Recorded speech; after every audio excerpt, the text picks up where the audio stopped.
It's a Monday. It's April 7 today. Tama ba ako? 7, 8, 9, 10. Tama. Kasi Thursday ang birthday ni Jan Jan. So, April 7 ngayon. It's a Monday. Nandito ako sa town. Nag-message si boss sa akin kanina na gusto daw niya ako makita. At magko-coffee kami. So, nandito na ako. 2 o'clock yung usapan namin. So, I'll better go na sa aming meeting place. And I'll see you later, guys. Update ko kayo kung anong mga chismisan today. See you later, guys.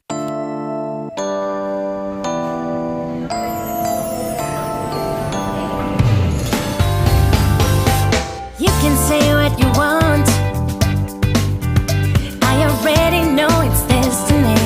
Hi guys, tapos na yung aming lunch date ni sis boss ko. Ni sis boss. So, nag-usap lang kami about planning of new business. Business niya, hindi business ko. Gusto lang niya akong kunin ulit as a trusted na employee niya. So, we'll see kung anong business yun and sana maging successful. Balak niya akong kunin at si Jenica pero I don't know kung papayag si Bunso. Bahala na. So nabusog na naman ang lola nyo. Busog na naman tayo sa merienda. Coffee and chocolate macadamia brownie yung ating in-order kanina.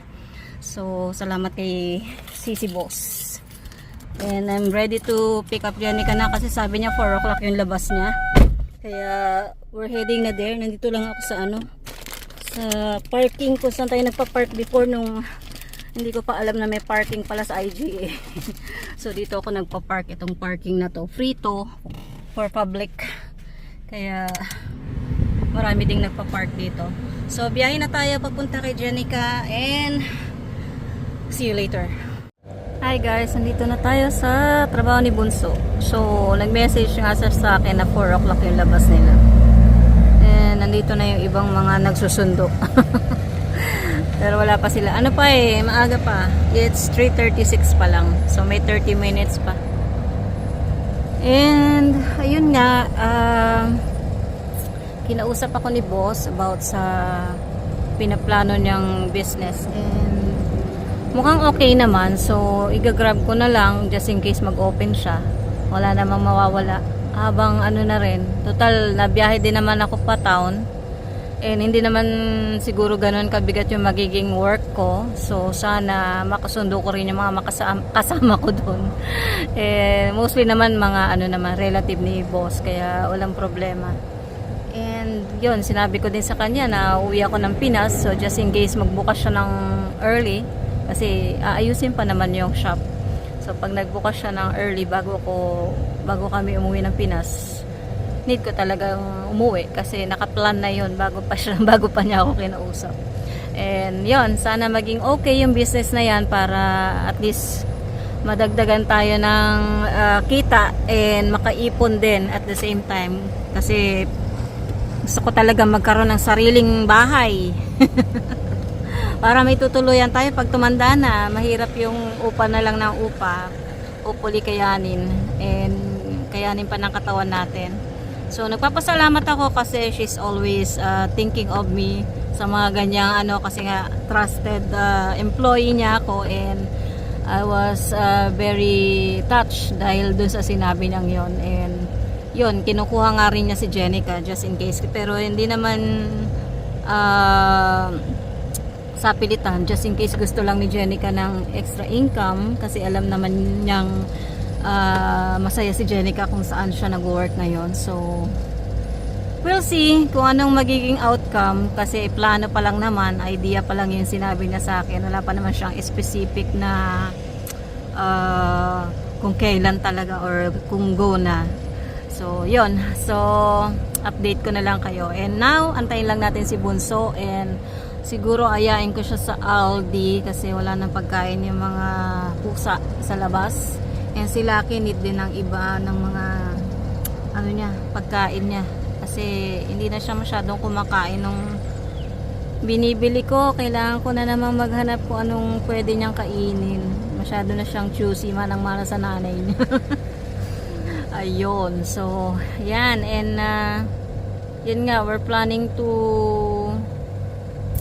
after ng ating shampoo raffle, iniipon ko muna yung mga entries nyo. So by end of April, mag-raffle siguro mga May 1 yon.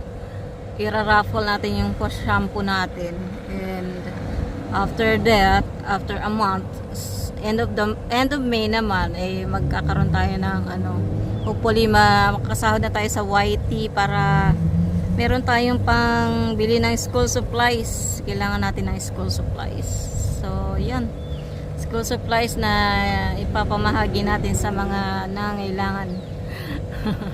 So, dapat suportahan nyo din ako para nakapagbigay tayo ng tulong sa inyo. Ayan. So, magpaparapol tayo noon. And, sana nga magtuloy-tuloy itong ating ginagawa na makatulong sa kapwa.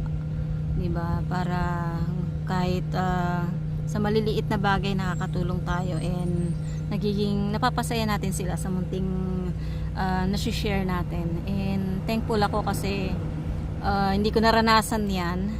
Kasi ang naranasan ko before is puro utang. Pautang naman, pahingi nito, ganun. So, yan, nagpapasalamat ako kasi nakakapag-share tayo ng ganyan sa mga taong nangangailangan talaga, sa mga hindi maka-afford ng para sa kanilang mga anak. So, yan. So, pag-pray nyo ang ating advocacy at makatulong pa tayo sa maraming tao. Okay, I'll get back to you guys mamaya. Baka pumunta kami ng Aldi para masama ko kayo doon sa loob. See you later. Dito na kami sa Aldi. Ay, malabo.